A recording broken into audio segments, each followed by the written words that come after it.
سلام زي خبركم تخطاتلتي بين تي في نلوم حموس 14 ميازيا زتدالو على زينات تيزلكم متسلخو كم وترو كيساف فصام مدباتنا نختكتاتلونا عند عدمكو بقدامنت ارئست زينا مسكونات تግራይ ተተሓሒዙ ኣብ አዲስ አበባ ታጽን ዝጽንሐ በተጋሩ ዝውነና ዓበይቲ ሆቴላት ይኽፈታ ምህላውን ተገሊጹ አብዳባት ማዕስከር ዓለም ዋጭ ሓደ ኤርትራዊ መንሰይ በሰንክ ስነት ሕክምናን ህጹጽ መጓዓዝያን ህመይቱ ናስታት ተሻዓታ ወርሕ በዘይ ፍርዲ ታሲሮም ዝነበሩ ልዕሊ 1000 ተጋሩ ተፈቲሖም مولان لمعت أفريقيا إيرتران اتركبن 4 هاجرات قرن أفريقيا أب بروجكت تسعة برخا زوال 5.5 مليون دولار مويلو فوليلو أمريكا بقرن أفريقيا بسلست أوارح سلطانو هي حد جمهلاو 5 تجلسن قال انزد هس الزينات حيزلكم متسلخو سناي نايم كتال جزين لا تمنخو أبزا channel دمه ناي وترو تخطاتل تنختكونو سبسكرايب كتجبرو بخبري عدمكم مسكونات تግራይ ተሓይዙ ኣብ አዲስ አበባ ታጽን ዝጽንሐ በተጋሩ ዝውነና ዓበይቲ ሆቴላት ይኽፈታ ምህላውን ተገሊጹ መንግስት ኢትዮጵያ ኣብ ኩናት ትግራይ ድሕሪ ምእታው ንሕወሓት ይድግፋይን ዝበለን 10 ሆቴላትን ትካላትን ንግድን ሓጺውን ድሕሪ ምጽናሕ ነገሌን ክኽፈታ ምፍቃዱ ዘ ሪፖርተር ካብ አዲስ አበባ ሓቢሩ በመሰረት ሓበሬታት መርበበ ዜና ካብተን ልዕሊ 8 ወራት ዓጽን ዝጽንሐ ሞ ክኽፈታ ዝተወሰነን ናይ ተጋሩ ሆቴላት አክሱም ካሌብ ሃርሞኒ ሆሊዴይን አዲስ ናይን ይርከበን እዘን ልዕሊ 2000 ሰራሕተኛታት ዝነበሩን ሆቴላት በሰንክቲ በመንግስት ዝተወሰነለንን ሃንደ በታዊ ምዕጻውን ንخبير كسارات كم استقالعين زغلصام መንግስት ኢትዮጵያ ዘን ሱሚያት ሆቴላት ክፍታ ምዃንን እንኳን ተገለጸ ህነ ተወላዱ ትግራይ ኢላማ ዝገበረ ናይ መሳርን ተካላቶ ምን ህናይ ማጻውን ሱጉምታት ይግጽል ምላው ዝተፈላልዩ ወገናት ይመላኽቱም እቲ መንግስት ካብ ሱዑድ ዓረብ ተሰጎም ንዝምጹ ተወላዱ ትግራይ ነበይኖም ፈልዩ ያስሮም ከም ዘለውን ተጣበቕቲ ሰብኦ መስላት ይወሱም ምዝስ ተተሓዘ ዜና ኣብ ኢትዮጵያ መንጎ ሰራዊት መንግስትን ግንባር ሓርነት ኦሮሞን ከቢዱ ይካየድ ምላው እቲ ግንባር ዝተፈላልዩ ውድባት ኦሮሞን ገሊጾም መንግስት ኢትዮጵያ ነቲ ነክሸኒ ዝፍለጥ ግንባር ሓርነት ኦሮሞ ነመድምሳስ ወታደራዊ አፍሪካ ካይድ ምዃኑ በስተፈላልዩ አካላቱ መግለጺታት ከውሕስ ቀንዩ በፈላይ አብቲ ምስክል አምሐራ ዘዋስን ከባቢታት ክልል ኦሮሞ ንዝንቀሳቀሱ ጦቃትን ምህዳን መንግስት ኢትዮጵያ ምድብ ሰራዊት ጥራይ ዘይኮነ ሚሊሻታት አምሐራውን ይወፍር ስለዘሎም ነቲ ሁነታት ዘግድድ ሱጉምታት ምዃኑ ውድባት ኦሮሞ ይጠቅሳም ሓደ ካብ ዓበይቲ ፖለቲካውን ተቃዋምቲ ውድባት ኦሮሞ ዝኾኑ ኦፌኮ ኣብ ዘውጾ መግለጺ ዑጡቃት አምሐራ ምስክል ኦሮሞ ኣብ ዘዋስን ዓድታትን አተው የቆጻጸረውን ምህላውን በመልካት እዚደው ክብልን ተዘኪሉ ካብ መንጎ ህዝብታት ኦሮሞን አምሐራን አሰጽልህ ዝፍጠርን ጎነጽ ዝዕድምን ይኽብል አጠንቂቁ መንግስት ኢትዮጵያ ንግንባር ሓርነት ኦሮሞ ሓንሳብን ንሓዋሩን ከድምሱስ የዝብል ወታደራዊ ታዲድ ሓዲጉ ፖለቲካዊ መፍትሒ ከናዲህነት ውድብ በተወሳኺ አተሓሳሲቡ መንግስት ክልል ኦሮሞ ኣብ ዝወጾ መግለጺ ኣብ ወለጋ ጉጅነ ሰሜን ሸዋነ ንኦነግን ምድምሳስ ንልዕሊ 30 መዓልታት ዝጸንሐ ወታደራዊ ፍሪህ ይካየድ ምህላው ዝሓለፈ ሰውን በመንገድ ማዕከን ዜኑ አረጋግጹ ካብ ኩናት ትግራይ ብጃላነት ተዛማዲ عرفت رخيبو زلو መንግስት ኢትዮጵያ ኃይልታቱ በመትእኻብ ንኦነግ ነመድምሳስ ሙፋሩ እቲ ሀገር ቅድሚ 30 ዓመታት ንዝነበረ ታሪኽ ገዛር እሳ ተደግም ምህላዋም ዝምስክር ሓደገኛ ሱጉምት ምዃኑ ዝተፈላልዩ ሀብትሪቱ ማህበራዊ ሚዲያ ይገልጹ አብዳባት ማዕስከር ዓለም ዋጭ ሓደ ኤርትራዊ መንሰይ በሰንኪ ስነት ሕክምናን ህጹጽ መጓዓዝያን ህመይቱ ኣብ ክልል አምሐራ ከባቢ ዳባት ኣብ ዝተደኮነ ማዕስከር ስደተኛታት ዓለምዋጭ ኣብ ሕማቅ ኩነታት ተታሒዞም ካብ ዘለው 15,000 ኤርትራውያን ሓደ መንሰይ ሳን ሕክምና ከም ዝሞተ ተገሊጹ እቲ ኣብ ክልል ዕድመ 35 ዝርከብ ፀሐይ አስመሮም ዝተባለ መንሰይ ሓይሙ ባጉ ሕክምና ክረኽበሉ ናብ ዝኽል ሆስፒታል ከበጽሕ በዘይ ምኻሉ በሶኒ 11 ሚያዝያ ይዓሪፉ ህፃናትን ነፍሱ ጽራትን ዝርከቦም አሻሓት ስደተኛታት ኤርትራ ዘዕቆበ ማዕስከር ዓለምዋጭ ብቁዕ ሕክምና ዘይብሉ ኣብ ርእሱ ምዃኑ አምቡላንሱን ስለዘይብሉ ህጹጽ ሕክምና ዘድልዮም ወገናት ንዝኸበደ ሳዕቤናት ሞትን ይቃልዑ ምህላዎም እዝናይ ፀሐይ ሓደ ኣብነት ምዃኑ አረጋግጹ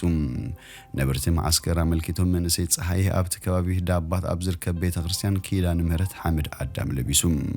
ንኹነታቶም ይከታተሉ ከም ዘለዉ ዝገለጸሎም ወኪል ላዕለዋይ ኮሚሽን ስደተኛታት ሕቡራት ሃገራት ሕጁን ንድሕነቶም ዝውሰድ ቁልጡፍ ስጉምቲ ብዛዕባ ምህላው ኣየነጸረሎምን እቶም ኤርትራውያን ከም ሓውሲ ሱራት ካብ ማዓስከር ከይወጹን ዓቕሚ ዘለዎ ሰብ ድማ ኣብ ዳባት ኣብ ዝርከባ ሆቴላት ከይሓድሩ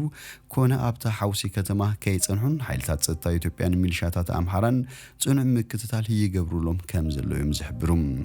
ካብና ብነቲ ማዓስከር ዝንቀሳቐሳ ባጃጅ ይኹን ካልእ መጓዓዝያውን ስለ ዝተኸልከለ እቶም ኤርትራውያን ተነጺሎም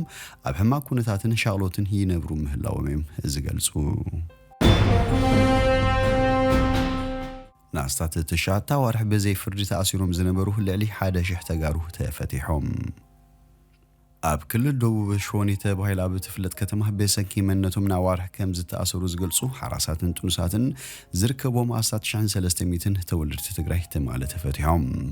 እቶም እሱራትን ልዕሊ 9 ወርሒ ብምኽንያት ምእሰሪዮም ከም ዘይተነገሮምን ናብ ቤት ፍርዲ ቀሪቦም ከም ዘይፈልጡን ገሊጾም ዝበዝሑ ካብ ስዑድያ ዝተመለሱ ኮይኖም ናብ ዓዶም ክምለሱ ኣብ ዓፋር ተታሒዞም ናብ ክልል ደቡብ ከም ዝተወሰዱ ይገልጹ ሓደ ካብቶም እሱራት ኣብ ወርሒ ሐምለ ካብ ስዑድያ ናብ ኢትዮጵያ ከም ዝኣተውን ኣብ አዲስ አበባ ንሓደ ሰሙን ተታሒዞም ድሕሪ ምጽናሕ ምስ ብጾቱ ንትግራይ ክኸይድ ከም ዝተበገሰ ይዛረብ ኣብ ክልል ዓፋር ህልውግያ ኣቲና ንሓደ ወርሒ ተኣሲርና ከባቢ መስከረም ናብ ክልል ደቡብ ወሲዶምና ብምባል ብዙሖም 1300 ዝኾኑ ምንባሮውን ይጠቅስ ኣብ አዲስ አበባ ዝሰርሑን ዝነበሩ ተጋሩን ኣብ ቀይዲ ኣትዮ ምንባሮም ገለካዎም ይዛረቡ መረሳ ኣብ አዲስ አበባ ይነብርን ይሰርሕን ዝነበር ሓደ ካብቶም እሱራት ኮይኑ ቤተሰብን ብብጻሕ ናብ ትግራይ ክኸይድ ከም ዝወሰነን ኣብ ክልል ዓፋር ምስ በጽሐ ከም ዝተኣሰረ ገሊጹ ንሕና ብምንታይና ተታሒዝና ንብሎም እሞ ንሕና መንግስቲ እዩ ሓዞም ኢሉና ገበነኛታት ኣይኾንኩምን ንጹሃት ምዃንኩም ንፈልጥ ኢና ግን كسب عدكم من قدي زخفتلكم أبزي تقمتوا يبلونا قبل أين عالم يزارب تحيزهم حما كم زنبرون بفلايدك يانستيه موديس زي رخبالو كونتات كم زنبر بمتكاس أبتي مداغوني زورده كم زلوه أين عالم تغيسم أبتي بوتا بحلوتي تهاريموم اقروم زي تسابرو خم زلوم دم حبيرم أبتي مداغوني أستات 230 دك نسيوم تتحيزم من بارن أتوم قديات ماسرتي زاربوم أقول كرمك بماين مدحانيتن أبزي بلو بزي حسابات أبزي تجانا نغونه جزاوتي أبحب ما كونتات تأثيرهم كم سنحو يجلسوم حلافي تهزبو ركبات كلو وزرو سنايت سلومون جنه أتي زغربك السيب من تاج أبتكل البتي استجلت بزحن بمخنيات منة زت أثر سبات كم زيلو أفليت أنيرام مولان المعات أفريقيا إيرتران اتركبنا 4 هاجرات كرن أفريقيا بروجكت تساعد برخازوعل 5.5 مليون دولار مويلو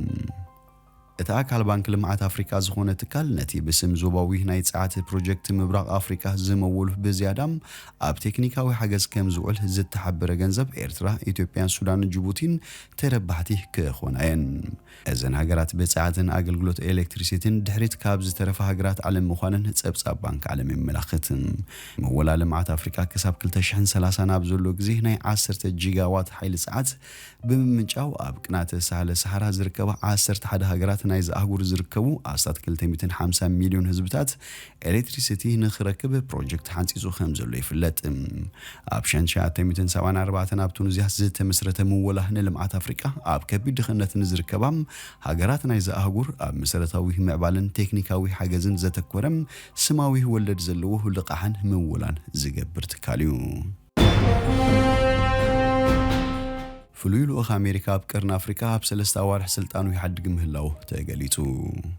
فلويلو أخ أمريكا بكرن أفريقيا كوينو أبتر خلتشين إسران كلتن زيت تمززه أمباسادر دافيد ساتيرفيلد أبسلسة وارح سلطانو يحدق كمزلو فروينس بوليسي زيت تباله مرو بزينة هني ديبلوماسيوان مجتات بمتكاس حبيروم أتي أمباسادر مزنتو خحدق مخانو يزارب كوان تهلوه منيستر قدايت وطاقنا زاقيت كام زير راقتلو اتمرو بزينة بتوسخانت زيروم كرميون فلويلو أخ أمريكا بكرن أفريقيا كوينو أول حميازي كلتشين إسران حدن زيت تمزم أمباسادر جيفري فيتيلمان تشعتا وارح ترايو تسانيهم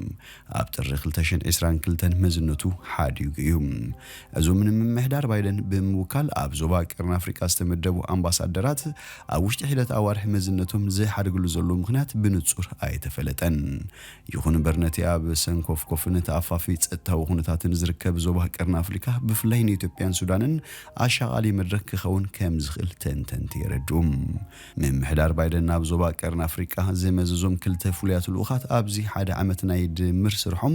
ብዘይካ ምስ ሰበስልጣን መንግስቲ ኤርትራ ምስ ኩሎም መራሕቲ ሃገራት እቲ ዞባን ካልእ ሰበስልጣንን መሻርክቲ ኣካላትን ከመያየጡ ምጽንሖም ይፍለጥ። ኣምባሳደር ሳተር ፊልድ ብዛዕባ ህሉ ኩነታት ኢትዮጵያ መቁራጽ ዘጻብኦታት ዝሃቦ ተስፋን ምብጻሕ ሰብኣዊ ሓገዛትን ብዝምልከት ንምምያጥ ሎሚ ናብ ኣዲስ ኣበባ ከኣትዩ